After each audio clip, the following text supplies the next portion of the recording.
Pagpapatupad ng maximum SRP sa mga imported na sibuyas, sinimula na ng DA ngayong December 1. Sundan sa report.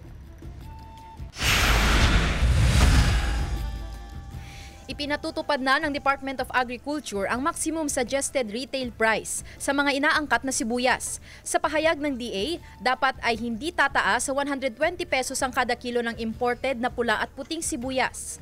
Magandang balita raw ito para sa mga mamimili. Kasi siyempre, instead na ibibili nila ng mga Ricardo na kuwan, nire-reserve na nila pang Christmas. Napailing naman ang ilang nagbebenta ng sibuyas sa mga dan public market. Gayunman, umaasa silang bababaan din ng mga supplier ang kanilang presyo ngayong buwan.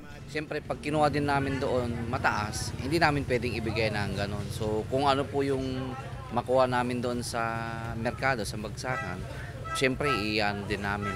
Wala pang paggalaw sa presyo ng imported na sibuyas ngayong araw dahil ito raw yung mga nauna pa nilang binili noong mga nakaraang linggo. Dapat i-monitor mabuti ito dahil kung sobrang mataas talaga, hindi pabor sa ating consumer.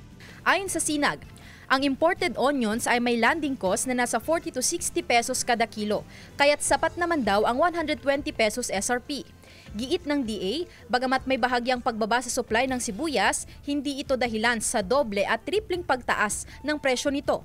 Pagdating sa lokal na sibuyas, may pangamba pa rin sa pagtaas ng farm gate price dahil sa malawakang pagkasira sa mga tanim na sibuyas bunsod ng mga nagdaang kalamidad. Konti pa lang, kasi maraming nasira. Ang in-expect natin by February, March, April pa ang local production natin.